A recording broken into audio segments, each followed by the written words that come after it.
बिस्मिल्लाहिर्रहमानिर्रहीम। लाखों करोड़ों दरूद नबी अकरम सल्लल्लाहु अलैहि वसल्लम पर और उनकी आल पर। पाकिस्तान शायद दुनिया का वाहिद मुल्क है जिसके बारे में मनफी खबर हमेशा इक्तदार के ईवानों से आती है। इमरान खान 3.5 साल वज़ीर-ए-आज़म रहे और ये और इनके साथी आज मुल्क के डिफॉल्ट की पेशीनगोई कर रहे हैं। ये मईशत आज इस हालत में क्यों है कि वेंटिलेटर पे चली गई है और खुदा ना खास्ता दिवालिया होने का खतरा है। अवाम अपनी जिंदगी की बदतरीन अफरात ज़र का सामना कर रहे हैं। दिन ब दिन इकोनॉमिक सिचुएशन गिरती चली जा रही है। बिजनेस कम्युनिटी इस वक्त बहुत परेशान है। आज फैसलाबाद का एक वफद भी आया, इमरान खान साहब से मिला और अपनी परेशानियों का इजहार किया। अगर फौरी इलेक्शंस न करवाए गए तो पाकिस्तान डिफॉल्ट की तरफ जा रहा है। मुझे जो खतरा 6 महीने पहले से मैं कह रहा हूं, हमारे मुल्क को खतरा आज 64.5% पे पाकिस्तान की रिस्क हो गई कि यानी हम अब कर्जे वापस नहीं कर सकेंगे। The risk of default in Pakistan when I left was 5%. Today it is 75%. So the country is facing a looming economic crisis. आज जो रेटिंग आई है पाकिस्तान की, आपको पता चलेगा कि कल 75% पाकिस्तान की डिफॉल्ट की रिस्क थी, आज वो 80% पे पहुंच गई। डिफॉल्ट की रिस्क का मतलब कि वो 80% चांस है कि वो अपने कर्जों की किस्तें वापस नहीं कर सकते। जैसे खान साहब और साबिक वज़रा ने इंकशाफात शुरू किए हैं, उस वक्त से मार्केट में बेयकीनी पैदा हो गई। डॉलर ऊपर जा रहा है और मार्केट नीचे आ रही है। अब अगर खुदा ना खास्ता मुल्क वाकई डिफॉल्ट कर गया तो इसका जिम्मेदार कौन होगा? मैं ये सवाल आपके पास छोड़ता हूं और आज के इशू की तरफ आता हूं। अगले हफ्ते 26 नवंबर को आपने सबने इस्लामाबाद पहुंचना है। मैं इंशाल्लाह आपको वहां मिलूंगा इस्लामाबाद में। मैं सारी कौम को दावत दे रहा हूं कि आपने आना है। 1 और 2 के बीच में आपने पूरी कोशिश करनी है पहुंचने की। मैं खुद वहां आपसे इंशाल्लाह खिताब करूंगा और अगला लाएमल दूंगा। ये तहरीक रुकने नहीं लगी। हमारी जो तमाम पाकिस्तान के इलाकों से लोगों ने आना है, उस दिन पहुंचना है।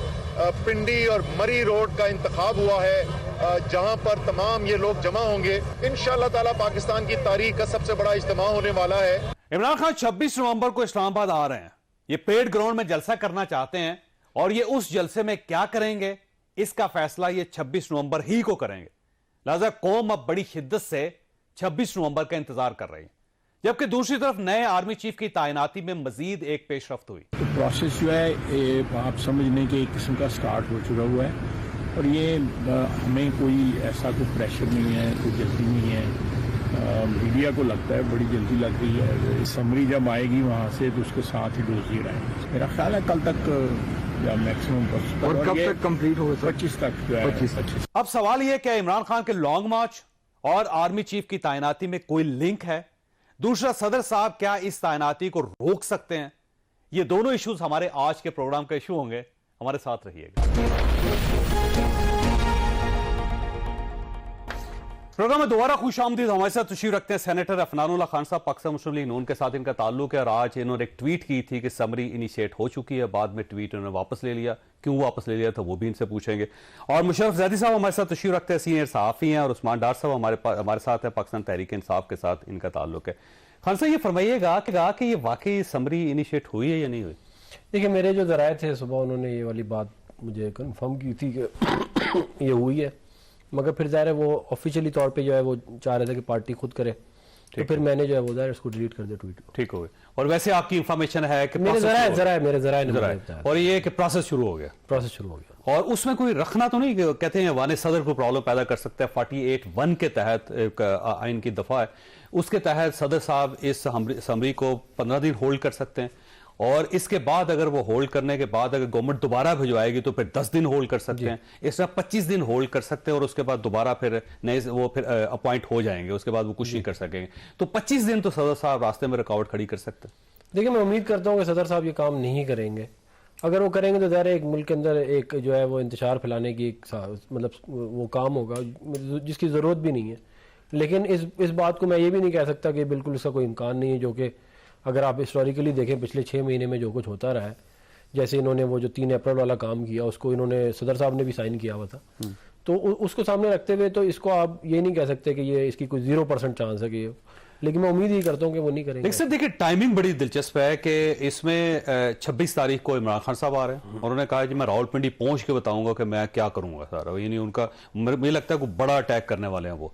और सेकेंडली अगर आप समरी आती है तो जो सीनियर मोस्ट हैं इसमें वो जनरल आसिम मनीर साहब हैं, और अगर वो उससे 27 से पहले अपॉइंट नहीं होते तो फिर भी शायद अपॉइंट नहीं हो सकेंगे, 27 को रिटायर हो जाएंगे। तो मेरा ख्याल है इस चीज को प्ले किया जा रहा है सर, ये सारी सूरत हाल को। देखिए ये तो इमरान खान साहब ही बता सकते हैं कि उनके जहन में क्या है, लेकिन मेरा ज़ाती तौर पर ख्याल ये है कि वो अपने आप को रेलेवेंट रखने के लिए इधर उधर छलांगे जरूर मारेंगे कि यूं हो गया। पहले आप याद करेंगे पहले क्या कहते थे कि ये अपनी मर्जी का आर्मी चीफ लगाना चाहते हैं ताकि अपने करप्शन के केसेस खत्म कराए और मुझे अंदर करा दें। फिर इन्होंने कहा कि मेरा तो जो है कोई मसला ही नहीं, जो मर्जी को लगा दे। फिर इन्होंने कहा कि नहीं जी क्या उस पर कलाबाजी खाई, और फिर कहा कि नहीं ये अपनी मर्जी का लगाना चाहते हैं। भाई जिसकी हुकूमत होगी, जो वजीर आजम होगा, जिसकी फेडरल गवर्नमेंट होगी वही लगाएगा ना, आपकी मर्जी से तो नहीं लगाएंगे हम आर्मी चीफ। तो ये बैक एंड फोर्थ चल रहा है काफ़ी देर से। अब मैं इसके ऊपर क्या कह सकता हूँ, ये ज़रूर है कि ये इसकी वजह से इनकी अपनी साख भी मुतासिर हुई है बहुत ज़्यादा, और मुल्क के अंदर भी एक जो है वो मतलब आप सोचें ना, फॉरवर्ड प्राइम मिनिस्टर जब इस तरह की बातें करेगा तो इवेंचुअली इंटरनेशनल मीडिया के अंदर वो इतनी अच्छा प्ले आउट नहीं करती। तो ये काफी अरसे से ये चल रहा है, कहते हैं एक सिलसिला। अब ये अफसोस। अच्छा जैद साहब, ये सूरत ये है कि हमेशा जब कोई आर्मी चीफ आते थे तो उनके बारे में सवाल उठाए जाते थे, उनको मुतनाज़ा बनाया जाता था, और जो कोई आर्मी चीफ चला जाता था तो उसके खिलाफ बहुत सी फाइलें खोल लेते थे। जैसे इमरान खान साहब जनरल कैनी साहब का जिक्र करते होते थे, पाकिस्तान मुस्लिम लीग नून बहुत सारे जनरल मुशर्रफ साहब का जिक्र करते थे। लेकिन ये पहली मरतबा हो रहा है कि एक अभी आर्मी चीफ आए नहीं, पता ही नहीं किसी को कौन अपॉइंट हो रहा है, उनको पहले से मुतनाज़ा बनाना शुरू कर दिया। तो अल्टीमेटली ये हम करना क्या चाह रहे हैं इस मुल्क के अंदर? मेरा ख्याल है चौधरी साहब, इस सवाल को पूछने के और भी एक दो तरीके थे। मैं अगर आप इस पे माफी चाहता हूँ। नहीं मैं तो तारीफन कह रहा हूं कि आपने बड़े खूबसूरत तरह से सवाल को बयान किया। लेकिन एक और इसमें यह नहीं हो सकता सवाल कि वो क्या हरकतें हैं, वो कौन सी एक्टिविटीज हैं, वो कौन सी चीजें हैं जो हमारे सबसे मुस्तहकम और सबसे अहम इदारे को मुतनाज़े बनाती हैं, चाहे जो भी उसका सरबराह हो। ये कैसे मुमकिन हो सकता है कि 70 की दिहाई में PPP के लोग जो है वो इस मुल्क के दुश्मन थे, 80 की दिहाई में जारी बात है सियासी जमातों का कोई वो रोल नहीं था, 90 की दिहाई में 2 जमातें मुसलसल जो है इस मुल्क की दुश्मन रही। एक इख्तिदार में थी, दुश्मन फिर 2000 जब इख्तिदार में आ गई तो पहले जनरल मुशर्रफ जब थे तो सब ठीक था। लेकिन उसके बाद ये देखिए, मतलब ये तो मौजज़ा है कि तसलसल से पहले जरदारी साहब और उनके हिमायती और उनके जो पार्टी के कारकुनान हैं और उनके साथी जो थे ANP और MQM के, वो मुल्क के दुश्मन थे। फिर नवाज शरीफ जो है और उनके साथी जो है वो मुल्क के दुश्मन बन गए, और अब माशाल्लाह इमरान खान और उनके साथी जो है मुल्क के दुश्मन है। तो मेरा ख्याल है कि जो सबसे बड़ा सवाल है और सबसे मुश्किल सवाल है वो सबसे बड़े से पूछा जाता है। घर में 4-5 बहन भाई हो ना, तो सबसे ज्यादा मार जो है वो सबसे बड़े को पड़ती है। सही बात। अच्छा, सबसे ज्यादा तारीफ भी उसकी होती है, सबसे ज्यादा प्यार भी उसको मिलता है, सबसे ज्यादा उसको अपॉर्चुनिटी मिलती है माँ बाप की जवानी में उनसे सीखने की, उनके साथ टाइम स्पेंड करने की। लाडला भले छोटा हो, कभी कभी बीच वाला लाडला हो जाता है, लाडला सबसे बड़ा कभी नहीं होता। लेकिन पंजाबी का मुहावरा एक छितर बड़े वास्ते। हाँ, सबसे ज्यादा तारीफ और सबसे ज्यादा मुश्किलें पहले को सहने पड़ती है। इस मुल्क में जो बड़ा भाई है हमारा, उसको बतौर बड़ा भाई के, ना के कोई गैर जो आके घुसबैठिया हो, ये इसमें तफरीक करना जो है वो सीखना होगा बड़े भाई को। और ये जो सवालात जो इमरान खान से पूछे जा रहे हैं, देखें अफनान भाई तो एक सियासी कारकुन है, सियासी जमात का वो नुमाइंदगी करेंगे, लेकिन अगर कोई बहुत सच इनसे पूछे तो एग्जैक्टली यही बयानिए जो इमरान खान के खिलाफ इस्तेमाल किए जा रहे हैं। आज से 1.5 साल पहले तसलसल के साथ ये इनकी पार्टी और इनकी पार्टी बदकिस्मती है जी पाकिस्तान के अंदर। नहीं, बदकिस्मत नहीं, इसको आप इस तरह नहीं एक्सक्यूज नहीं कर सकते। बदकिस्मती वो होती है जो एक दफा हो जाए, बहुत ही ज्यादा बैड लक होती है जो दूसरी दफा हो जाए। जब तसलसल से बार बार हर इलेक्टेड वजीर आजम के साथ ये होता है, सियासी हमाकत, तो ये नहीं हिमाकत भी नहीं, ये एक सिस्टम है, और ये सिस्टम जो है इसको चलाया जा रहा है। हमें संजीदगी से इस पे बैठ के सोचना पड़ेगा, और जिम्मेदार जो हमारे भाई हैं, हमें ब्रेक लगानी होगी कहीं ना। बड़े भाई नहीं, हम नहीं लगा सकते, ये भी वाजे है। इस पे ब्रेक वो लगा सकता है जिसके हाथ में हैंड ब्रेक की जो है वो पावर है, जो स्टीयरिंग व्हील जो जिसने पकड़ा हुआ है। इसलिए मैं बार बार कह रहा हूं कि आप करिए, मुझसे ज्यादा बेहतर कौन जो है इमरान खान की बुराइयां कर सकता है, क्योंकि हम तो 2011 से लोगों को वार्न कर रहे हैं। जो आज भी लोग जिनको अब अकल आ रही है इमरान खान के बारे में, वो हम 2011 से कह रहे थे, और हम इनके बारे में भी कह रहे थे कि हाँ चलो जमहूरियत पे ये थोड़े बेहतर होंगे, लेकिन इनका भी आपने हाल देख लिया, ना फॉरेन सेक्रेटरी अपॉइंट किया, ना इनसे गवर्नर अपॉइंट होता है, ना इनसे आर्मी चीफ अपॉइंट होता है। बल्कि ये अफवाह भी फैल रही है कि शायद कल या परसों जो दिफा के सेक्रेटरी हैं शायद वो भी फारिग हो जाए। अल्लाह खैर करे, जब ये इख्तिदार में होते हैं तो माशाल्लाह बहुत चीजें होती हैं, लेकिन इशू जो है वो हमें भूलना नहीं चाहिए। ये पीटीआई का, पीएमएल नून का, पीपीपी के मसले हैं, लेकिन इनके साथ एक बहुत बड़ा इदारा है जो इस सब के बीच में बहुत अहमियत रखता है, और उसको हमें देखना पड़ेगा। डॉक्टर साहब देखिए, फौज जाहिर है सुप्रीम इदारा है पाकिस्तान का, और लोगों की हमदर्दी भी बहुत ज्यादा है उसके साथ, और एक बाइंडिंग फोर्स भी है। अगर वो बाइंडिंग फोर्स कमजोर हो जाती है, मुल्क कमजोर हो जाएगा। तो आप क्यों नहीं चाहते कि ये एक बाइज्जत तरीके से ये सारी ट्रांसफर हो जाए और कोई इशू क्रिएट ना हो? तो आप क्यों एक इशू बनाना चाहते हैं इसको? वैसे चौधरी साहब, आपको भी मैं अब क्या कहूं, आप तो सारा मुद्दा हम पे डाल रहे हैं कि शायद ये सारा कुछ पाकिस्तान के इंसाफ की वजह से हो रहा है। इमरान खान ने तो आर्मी चीफ अपॉइंट नहीं करना, आर्मी चीफ तो अपॉइंट करना है ये जो साहब बैठे हैं आपके पास स्टूडियो में, और इनके प्राइम मिनिस्टर शहबाज शरीफ साहब ने। लेकिन से एक ही है ना, आप जानबूझ के लॉन्ग मार्च को लंबा करते गए लॉन्ग मार्च तो हम काफी अच्छे से लगे हैं, वो तो चार जो वजूहात है वो आपके सामने भी रख दूंगा।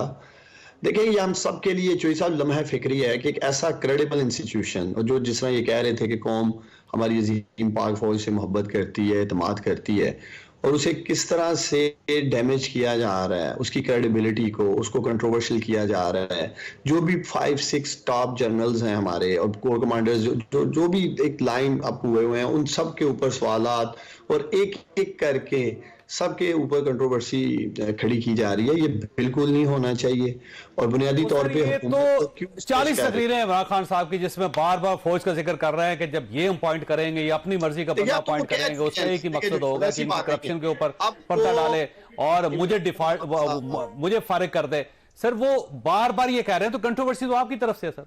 देखिए, हमारा कोई, देखें, इमरान खान साहब ने चंद रोज कबल बिल्कुल आपके सामने निजी टीवी के इंटरव्यूज में और इवन लॉन्ग मार्च के शुरा से जो खिताब कर रहे थे, उन्होंने बिल्कुल कह दी है कि ये हुकूमत का, गवर्नमेंट का प्रोग्रेटिव है, और ये जिसको लगाना चाहते हैं ये लगा सकते हैं।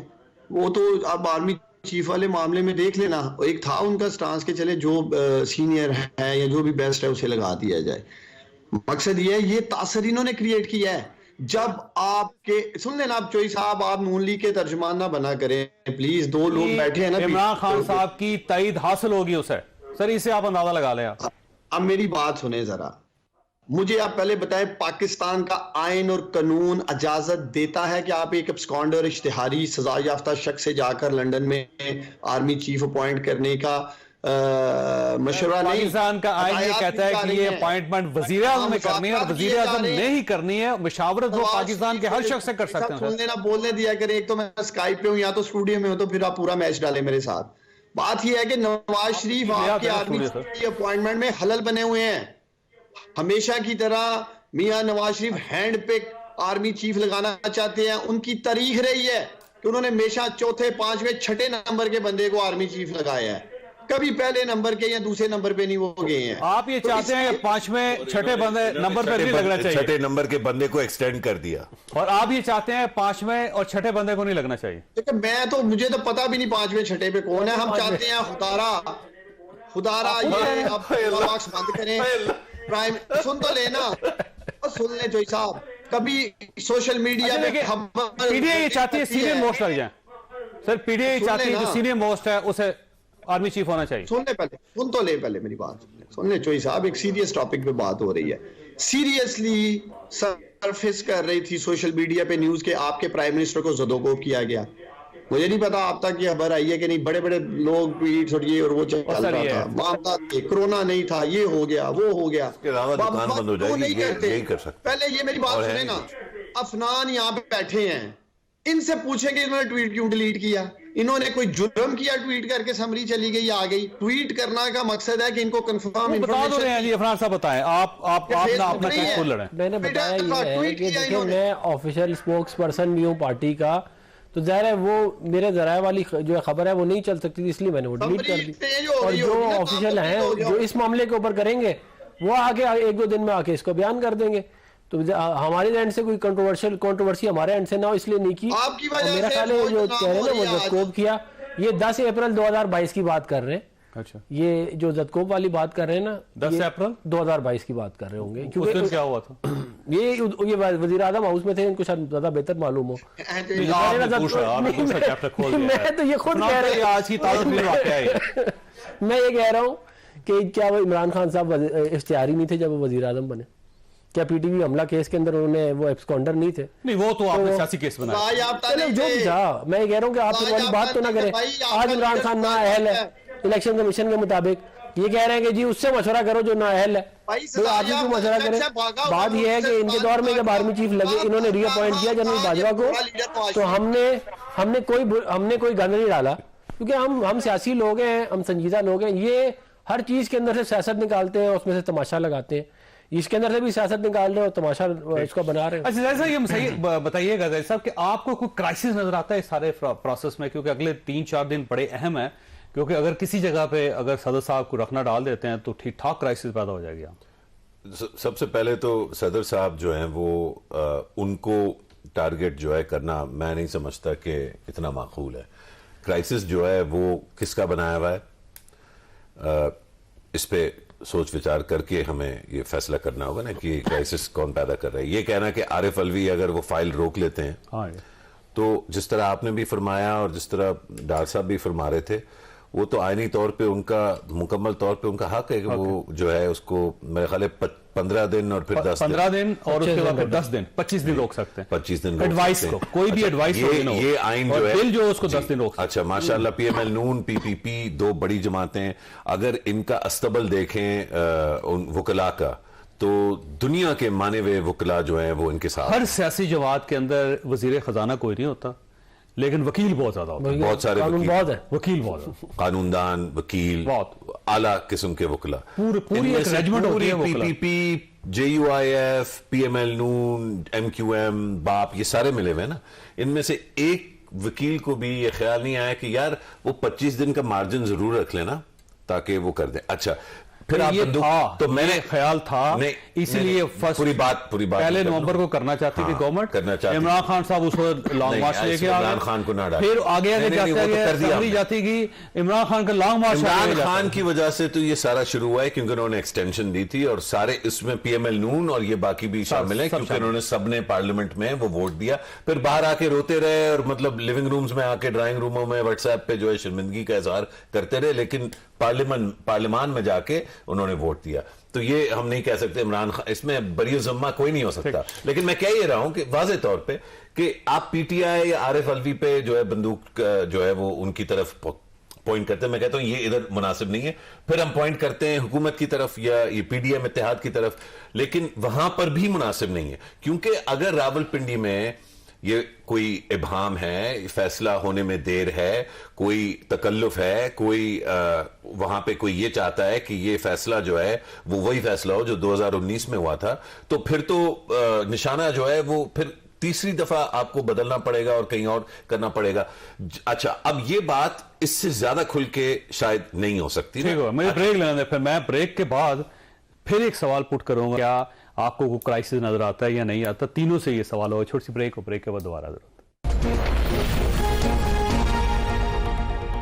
प्रोग्राम में दोबारा खुश आमदीद। डॉक्टर साहब ये फरमाइएगा, आपको कोई क्राइसिस नजर आता है सर ये तैनाती पे या ये धरने पे या लॉन्ग मार्च पे, और 26 तारीख को क्या करना चाहते हैं आप? देखें, आप कह रहे हैं क्राइसिस नजर आता है, मैं समझता हूं कि हम क्राइसिस में हैं इस वक्त। जोई साहब, क्राइसिस नजर नहीं आ रहा, हम क्राइसिस के अंदर हैं। 21 नवंबर हो चुका है और जिस तरह की मार्केट की खबरें हैं, जिस तरह आज पाकिस्तान के चौक चौराहों के ऊपर आर्मी चीफ की तैनाती डिस्कस की जा रही है, सुबह चाय की प्याली पे किसी का नाम चल रहा है चोई साहब, दोपहर के खाने पे कोई और नाम डिस्कस हो रहा है। 6 महीने पहले आपने ये काम स्टार्ट किया था सर। सुन ले ना, सुन ले। आप अगर न्यूट्रल और ये का बयानिया स्टार्ट ना करते, आप मीर सादक, मीर जाफर का बयानिया स्टार्ट ना करते, मिस्टर एक्स मिस्टर वाई का बयानिया स्टार्ट ना करते, तो आज ये डिस्कशन ना हो रही होती। फिर चोई साहब आप इस बात की तस्दीक कर रहे हैं कि इमरान खान अल्हम्दुलिल्लाह आज इतना ताकतवर लीडर हो चुका है पाकिस्तान का कि वो आर्मी चीफ जैसी तैनाती के ऊपर इन्फ्लुएंस कर रहा है। आर्मी चीफ की तैनाती के रास्ते में इमरान खान रुकावट आ चुका है। ये आप इस बात की तस्दीक कर रहे हैं अपने प्रोग्राम में, जो आपके नाजरीन सुन रहे हैं। मैं तो यही समझ रहा हूँ, जो बार इमरान खान हम करते हैं। इमरान खान क्लियरली कह चुके हैं कि बाबा जिसको आर्मी चीफ लगाना है लगा दें। मैं आपके प्रोग्राम में कम से कम ये ब्रेकिंग न्यूज दे सकता हूं कि जिस आर्मी चीफ को लगाने के लिए अब्सकॉन्डर, इश्तिहारी, भगोड़े, सजा याफ्ता नवाज शरीफ ने अपने छोटे भाई जो इस मुल्क के वज़ीर आज़म है शहबाज शरीफ को बोला है, वो शख्स नहीं लगेगा, वो ना कर दी गई है। क्यों? और उस वजह से तैनाती अब रुकावट का शिकार है। इसका मतलब ये हुआ कि आप पुश कर रहे हैं पूरे सिस्टम को कि हमारी बात मानी जाए। ये हुकूमत ने फैसला करना है जिन्होंने लगाना है और अदारे ने। अब ये जो कशमकश है ये हुकूमत और अदारे के दरमियान है। आप ना कैसे कर सकते हैं? ठीक, डॉक्टर साहब की आपने बात सुनी, वो कहते हैं कि वो नहीं लग सकते जो आप चाहते हैं। नहीं देखेंगे, वो तो ये इनकी ख्वाहिश है। ये छलांगे मारते फिरते थे 2013 से 2018। किसको लगाना चाहते हो? लोग खज्जल हुए रोडों के ऊपर। 5 साल आपको हमने खज्जल किया रोडों पे और आपको हुकूमत फिर भी नहीं दी। अभी आप 7 महीने से खज्जल हो रहे हैं, अभी आपने और 8 महीने 9 महीने होना है, तो आप लगे रहे हैं। कहते देखिए, बेवकूफ आदमी जो होता है ना, वो अपने आप को हमेशा बहुत अकलमंद समझता है। ये हर आप बेवकूफ इंसान अहमक को आप पकड़ेंगे, वो कहेगा मैं बड़ा अकलमंद हूं। ये वही वाली अपनी तारीफ है कि भाई हम बड़े, आप ना 3 में है ना 13 में है। आप सुबह एक बयानिया देते हैं, शाम को दूसरा बयानिया देते हैं। वैसे वो ड्रैग कर रहे हैं, दे पीटीआई ड्रैग कर रही है पूरे सिस्टम को इसमें। और अब अगर फर्ज करें कि आप वो नहीं कर पाते जो आप करना चाहते, जो गवर्नमेंट करना चाहती है, तो फिर तो इमरान खान जीत गए। और अगर आप कर लेते हैं तो इमरान खान साहब आराम से आपको बैठने नहीं देंगे। वो तो देखें, ये मैं आपको भी बता दूं कि ये इनका मुकद्दर रोडों पे ही है अगले 6-8 महीने। ये इसी तरह खजल ख्वार होंगे मजीद, और हम इनको यही चाहते हैं कि रहें इसी तरह ही। और हम इमरान खान की देखें, ये कह रहे हैं ना, ये कहते हैं कि ये इमरान खान की बात तो किसी सूरत नहीं मानी गई। जो नवंबर प्लान था हमने, वो तो तुम्हारा चौपट किया है कि नहीं किया? जो कर सकते हो कर लो, जाओ किया और बोल के किया कि करेंगे। नहीं, नवंबर प्लान जख्मी हुआ है, इसका मतलब जख्मी आपने किया। नवंबर प्लान जो नवंबर प्लान तो उड़ा दिया ना आपका भाईजान। आप तो बना के यहाँ पे बैठे थे कि आप खिलाफ। वैसे अगर जख्मी ना होते इमरान खान साहब तो इस्लामाबाद बैठे होते। नहीं, वो जख्मी ना होते तो आप मेरी बात नहीं समझे। नवंबर प्लान कुछ और था, आपको अच्छा नवंबर प्लान कुछ और है जिनका, वो बात कर रहे हैं जी। क्या वो ये बना के बैठे हुए थे ना एक प्लान के, हम 7 साल हम फिर अगला भी हमारा टेन्योर होगा, फिर हम सदारती निजाम लेके आएंगे, फिर हम अपनी मर्जी के जजेस लगाएंगे, हम ओपोजिशन को जेलों में डाल।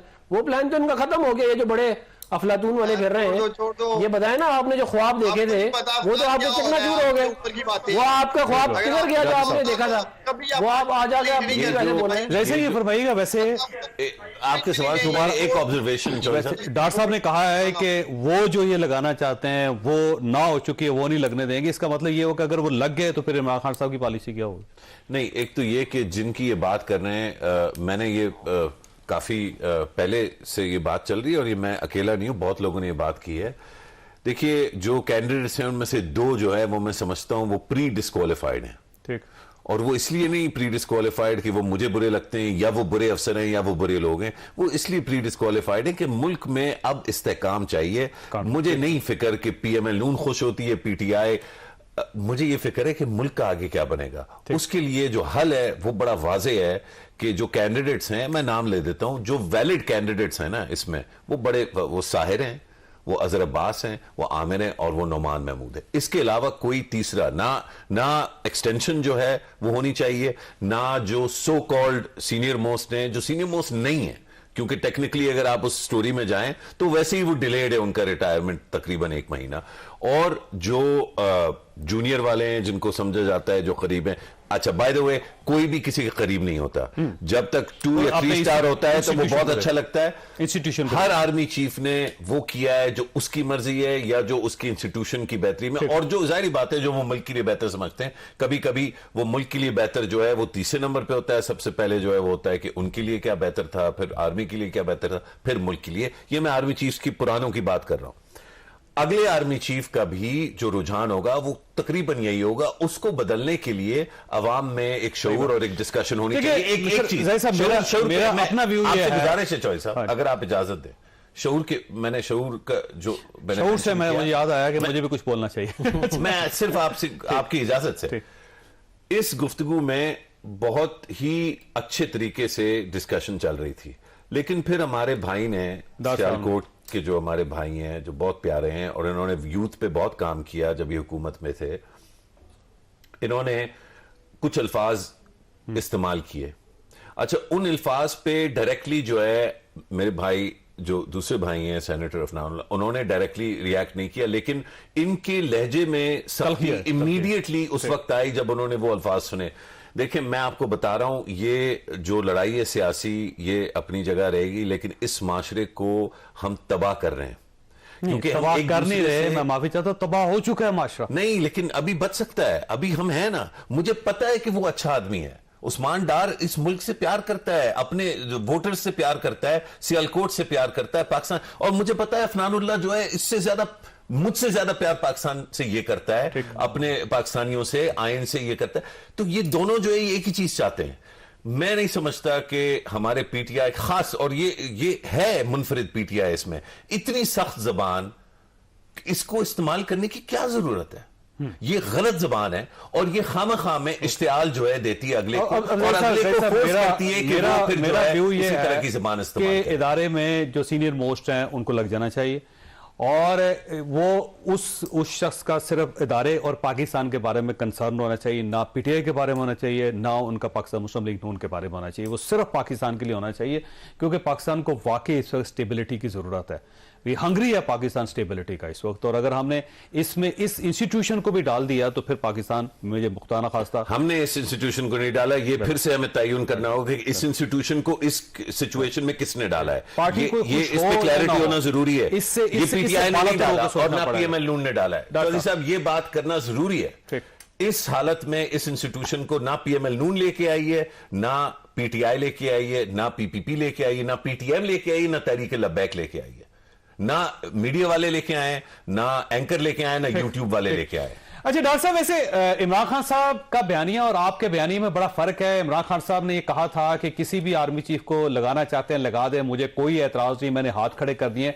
लेकिन आप ये क्लेम कर रहे हैं कि जी एक जो साहब हैं उनको हम नहीं लगने देंगे, या वो माइनस हो चुके हैं, तो फिर कंडीशन तो है ना आपकी, फिर सर हाथ कहां खड़े किया आपने? चौधरी साहब, मैं अभी आपकी स्मार्टनेस को जो है ना सलाम पेश करता हूँ। मुझे तो एक आपसे 2 गिले हैं। एक तो ये कि आप बार बार हमें इल्जाम दे रहे हैं कि शायद मैं कह रहा हूँ जी वो साहब नहीं लग सकते। मैंने तो ये कहा है कि जो मियाँ साहब ने प्रपोज किया था वो अदारे ने रिजेक्ट किया है ना, मैं तो कह नहीं रहा कि हमने रिजेक्ट किया है। दूसरा मुझे आपसे गिला ये है कि तस्नीम हैदर, आपको तो मुझे मुबारकबाद देनी चाहिए थी कि इमरान खान पे जिसने कातलाना हमला किया उसका इंकशाफ हो गया है। शहीद अशर शरीफ के कातलों का इंकशाफ तस्नीम हैदर ने लंदन में बैठ के कर दिया है। चौधरी साहब, आपने तो टच ही नहीं किया इस सब्जेक्ट। अगर ये इंकशाफ पीटीआई के खिलाफ हुआ होता तो माजर से आप उसमें देखें, तस्नीम हैदर का जो क्लेम है ना डॉक्टर साहब, ये इस ब्रेक के बाद उस पे हम बात कर रहे हैं। लीडर के वाले से ये बयान आ गया कि आप लोगों ने ये कर दिया। चौधरी साहब, थोड़ा उसको भी डिस्कस कर लें, वो बहुत बड़ा टॉपिक है। शहीद अशर शरीफ का, इनकी पार्टी के, अफनान की पार्टी के बंदे ने कहा कि नवाज शरीफ ने ये सारा प्लान किया लंदन में बैठ के। वैसे तस्नीम हैदर को सीरियस ले रहे हैं? वैसे डॉक्टर साहब, आप तस्नीम हैदर को सीरियस ले रहे हैं? ओ भाई, आप तस्नीम हैदर को सीरियस ले रहे हैं? शहीद अशर शरीफ को भी आपका कुलीग, आप तस्नीम हैदर को सीरियस ले रहे हैं? वैसे डॉक्टर साहब ये फरमाइए, वाकई में सवाल है कि आप उस आदमी को सीरियस ले रहे हैं? तो आप उमर फारूक को सीरियस ले गए थे। पिछली दफा आपने मेरे साथ पूरा 1 घंटे का प्रोग्राम कर दिया था घड़ी पे, तो आपने उसको सीरियस ले लिया था। चौधरी साहब, आप इसको भी सीरियस ले लें।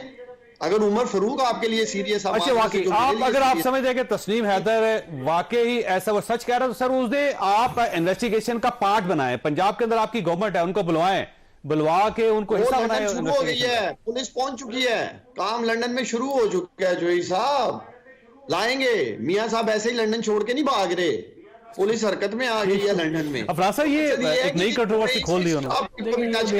आवाम का वक्त जाया करने के लिए इन्होंने जो है वो एक एक्सरसाइज इन फ्यूटिलिटी जो है इन्होंने की है, और इसके अलावा कोई ताल्लुक नहीं है। एक बंदा जिसका ताल्लुक पीटीआई से है, जिसके पास जिसकी ऑडियोज मौजूद है, वीडियोज मौजूद है कि वो पीटीआई के अपने जलसों में जा रहा है, हर जगह वो उनके साथ है, उसको उठा के हमारे से लिंक कर रहे हैं और कह रहे हैं जी तर्जुमान है। देखिए, और उसके बाद फारूक को भी आप लेके आए तो वो भी पीटीआई के अंदर उनके ताल्लुकात पीटीआई के साथ। फारूक तो के पास घड़ी निकली है ना, तो घड़ी के पास वो कहते हैं मेरे पास सबूत है। नहीं, वो सबूत तो उन्होंने आज उसको बुला के पुलिस वाले ने पूछा तो उसने कहा मेरे पास कोई सबूत नहीं है। भाई बात ये है कि हवा में तो नहीं हो सकता ना ये मामला। एक बंदा आगे ये पीटीआई वाले अपने को निकाल लें एक नमूना सा, उसको कहें कि जाओ आगे कुछ बोल दो, और ये सारे उस पर ईमान ले आते हैं। जैसे इमरान खान जो है वो कुछ भी बोल देता है, उसको खुद भी नहीं पता होता वो क्या बोल रहा है, मगर ये डार साहब ज्यादा ईमान ले आते हैं। बिल्कुल ठीक बात है। तीनों मेहमानों शुक्रगुजार खासा जी, आप पे तस्नीम हैदर का बार बार जिक्र किया जा रहा है, और उसमें नासिर भट्ट नाम के एक साहब हैं जो मियां नवाशी साहब के इंतहाई करीब हैं, वो उनके ऊपर इल्जाम लगाया जा रहा है तस्नीम हैदर की तरफ से कि ये उसमें शामिल थे और एक साजिश हुई थी। उस साजिश के मामले में हम प्रोग्राम के अगले हिस्से में नासिर भट्ट साहब से बात करेंगे। यहाँ पे छोटी सी ब्रेक लेंगे, ब्रेक के बाद दोबारा हाजिर होते। प्रोग्राम में दोबारा खुश आमदीद। एक कंट्रोवर्सी लंदन में चंद दिन पहले स्टार्ट हुई थी। एक साहब है, उनका नाम है तस्नीम हैदर शाह। इन्होंने ये क्लेम किया कि मियां नवाशी साहब ने अरशद शरीफ को कत्ल करवाया था, और साथ ही उन्होंने कहा कि इमरान खान साहब के ऊपर जो हमला है वो भी मियां नवाशी साहब ने करवाया। और उसके बाद वो बार बार एक साहब का नाम ले रहे हैं जिनका नाम नासिर भट्ट है, जो मियां नवाशी साहब के इंतहाई करीब है। अभी एक अजीबोगरीब सी कंट्रोवर्सी है, तो नासिर भट्ट साहब को हमने प्रोग्राम के आखिरी हिस्से में लिया है। भट्ट साहब आपका बहुत बहुत शुक्रिया। ये फरमाइएगा सर, ये आप तस्नीम हैदर शाह को जानते हैं? थैंक यू वेरी मच जोई साहब। मेरी आवाज आ रही है? जी जी आ रही जी, फरमाइए जी। तस्नीम हैदर को ऐसे जानते हैं कम्युनिटी में, आपको पता है पाकिस्तानी साहब इकट्ठे होते हैं, किसी इवेंट में आए किसी में हो तो वो मिलता रहता है गाय बगाए। और कभी ये मुस्लिम लीग नून का प्रोटेस्ट हो या पीटीआई का, तो आमने सामने लोग होते हैं। ये कभी हमारे पास आके खड़ा होता था, बिल्कुल ये वो कहते हैं कि देखा आया, कई दफा आया, तो ऐसे लोग कई आते हैं मिलते हैं। लेकिन ये इस तरह साहब इनका ये क्लेम है कि मियां नवाशी साहब से उन्होंने आपको मुतारफ करवाया था। तो इस पे मैं हंस ही सकता हूँ कि उसने मुझे तारफ कराया है। उसको खुद मियां नवाशी साहब उसको जानते ही नहीं वो कौन है। आज तक जिंदगी में वो एक वीडियो आपने देखी होगी चली है, वो ये था कि ईद का दिन था, ईद का दिन, ठीक है जी। लेकिन उसमें देखिए भट्ट साहब उनकी एक तस्वीर भी उन्होंने लॉन्च किया, बल्कि रिलीज की, जिसमें उन्होंने कहा कि वो मरियम साहिबा को लेके हॉर्ले स्ट्रीट अस्पताल गए हैं जहां बेगम कुलसूम साहिबा उस अलील थी। तो जाहिर है वो अगर उनका एक्सेस अगर मरियम साहिबा तक है तो आपका फिर इसका मतलब ये बहुत करीब होंगे फैमिली के। देखें ये सब झूठ है। कुछ आपको पता है, ये वो जब कभी बाहर लोग खड़े होते हैं, आपको पता है दफ्तर के बाहर लोग खड़े होते हैं, जब मियां साहब या मरीम साहबा अंदर आती हैं तो बाहर जो खड़े होते हैं मियां साहब उनसे सलाम दो हेलो हाय करके अंदर चले जाते हैं। और ये बंदा अगर बाहर खड़ा होता था तो बाहर खड़ा हो कोई भी बंदा हो तो मियां साहब उनसे जरूर हाथ मिलाते हैं, मिल लेते हैं। बाकी इस शख्स का ना मुस्लिम लीग से ताल्लुक है ना इसका कोई वास्ता। ये टिकटॉकर टाइप आदमी है। कभी ये आप उसके अगर देखें कई दफा चली होंगी सोशल मीडिया पे चीजें, इसका मुस्लिम लीग नून से कोई कंसर्न तलक है ही नहीं। आके खड़े हो जाना, कई दफा लोग कहीं आके खड़े हो जाते हैं, हम उनको ये नहीं कह सकते आप क्यों खड़े हैं, तो वो आके मिल लेते, बस ये बात है। लेकिन सर उन्होंने डेट्स बताई हैं बाकायदा कि जुलाई में मीटिंग हुई थी, फिर सितंबर में मीटिंग हुई, फिर उन्होंने मुझे कहा कि आप जाके मार दें, आप बड़े तगड़े आदमी हैं, बल्कि उन्होंने कोई पंजाबी के लफ्ज ही बोले कि आप पता नहीं डंडी आपकी इस टाइप का कोई लफ्ज है। तो वो और इसमें आप खुद अंदाजा लगाइए कि वो शख्स ये कह रहा है कि हमारी बाकायदा मीटिंग हुई है, तो मीटिंग का कोई आपके पास रिकॉर्ड तो नहीं है ऐसा? देखिए अब इस पे मुझे 3 दफा के प्राइम मिनिस्टर ऐसे बंदे सो अभी तक उसकी एक्सेस नहीं थी अंदर। वो कभी भी मियां नवाज शरीफ से वो 1 सेकंड के लिए भी मुलाकात नहीं की। एक बात है वीडियो जिसमें वो ईद का दिन था, मैं बताना चाहता हूँ ईद का दिन था, तो ईद हम जब अंदर पढ़ने लगे तो ये बाहर बंदे खड़े थे 10-12। मियां साहब ने कहा पाकिस्तानी को बाहर खड़े हैं यार, इनको अंदर बुला लें, इकट्ठी ईद पढ़ते हैं। वो ईद पढ़ी और सब लोग हाथ मिला रहे हैं, तो वो भी हाथ मिला के जा रहे हैं। वो तस्वीर वो बता रहा है। तो ये तो आप देखें कई लोग आके मिलते हैं, ये हाथ मिला देने से क्या आज तक मियां नवाज शरीफ के साथ उसकी 5 सेकंड के लिए भी मुलाकात नहीं हुई, और ना वो कैसे मुलाकात कर सकता है, उसका एक्सेस ही नहीं अंदर जाने का। अच्छा भाई साहब, ये फरमाइएगा, अगर आपने उसने आप पे इतने खौफनाक इल्जामात लगाए हैं तो आप इनको अदालत में चैलेंज क्यों नहीं करते, इनके खिलाफ पुलिस में क्यों नहीं जाते आप? मैं आज पुलिस स्टेशन गया हूं, मैंने वहां जाके रिपोर्ट कराई है, वो पूरा इंटरव्यू हुआ है, वो इसका नाम जो इनके साथ बंदे बैठे थे, पुलिस अब इनको इन्वेस्टिगेट करेगी। इन्होंने ये भी झूठ बोला कि हमने पुलिस को बताया। मैं पुलिस स्टेशन गया हूं, मैंने वो महल वीडियो सोशल मीडिया पे वायरल भी हो रही है, भेजी भी है। मैं आज सुबह पुलिस स्टेशन में रिपोर्ट करा के आया हूं। अगर इस तरह की जो वो झूठ बोलता है अगर होती तो वो पुलिस मुझे पूछती, मुझे फोन करती, बुलाती, मैं पुलिस स्टेशन आज गया हूं, तो इससे बड़ा क्या झूठ है। और एक निजी टीवी चैनल का जो मालिक है बंदा, ये उसने सारा अरेंज किया, वो पाकिस्तान में तो चली वीडियो जो प्रेस कॉन्फ्रेंस झूठी, यूके में नहीं चली। मैं वो वाहिद बंदा हूं यूके में जो गलत कोई इल्जामात लगाए यूके के टीवी चैनल पे चले, मैं उसको कोर्ट में लेके गया हूं, मेरा ये रिकॉर्ड है। मैं किसी निजी चैनल वाले को कोर्ट में लेके गया हूं और 2.5 लाख पाउंड जुर्माना इसने अदा किया है और इसने माफी मांगी है मुझसे। अच्छा, ये फरमाइएगा कि क्या मियां नवाज शरीफ साहब को नहीं जाना चाहिए, जो उनके खिलाफ केस करना चाहिए? अगर वो केस करते हैं तो ठीक ठाक पैसे मियां साहब को मिल सकते हैं वहां पे, क्योंकि उसने तो कत्ल का इल्जाम लगा ये मेरे लिए जो बना हुआ है, देखे पहले भी मुझे इतने पैसे मिले, एक और मिल गया, मुझे और पैसे मिलेंगे। ऐसे लोग आते रहेंगे और मेरे पैसे चलते रहेंगे और मेरा गुजारा लंदन में होता रहेगा। नहीं, वैसे आप मियां साहब को क्यों नहीं कहते कि वो इनके खिलाफ केस करें? नहीं, मैं खुद गया हूं ना, देखिए उसने इल्जाम लगाया कि मैं भी साथ बैठा था। मैं गया हूं पुलिस स्टेशन, मैं कोर्ट में भी जा रहा हूं, मैंने आज पुलिस स्टेशन में पूरी रिपोर्ट कर दी है। आप देखेंगे, इनको बुलाया जाएगा, उनसे पूछा जाएगा कि ये इल्जामात आपने कैसे लगाए, और ये जितना झूठ चलाया उन्होंने, ये इल्जामात पाकिस्तान में लगाना तो आसान था, यहाँ लगे हैं, तो इसलिए मैं कोर्ट में आज सुबह गया हूं। मैंने कल कहा था मैं सुबह कोर्ट जाऊंगा, आज मैं पुलिस स्टेशन होके सारी रिपोर्ट करके, और क्राइम नंबर भी मैंने सोशल मीडिया पे लगा दिया, आप देख सकते हैं। आपको भी मैं भेज देता हूँ, आप उसको दिखाएं। ये जो क्राइम नंबर है ये पुलिस स्टेशन का है जहां मैंने आज रिपोर्ट कराई है। भट्ट साहब, आपका बहुत बहुत शुक्रिया, ख्वाजा आपने गुफ्तगू। अल्लाह ताला आप और आपके अहले खाना को हर किसी मुसीबत से महफूज रखे। अल्लाह हाफिज।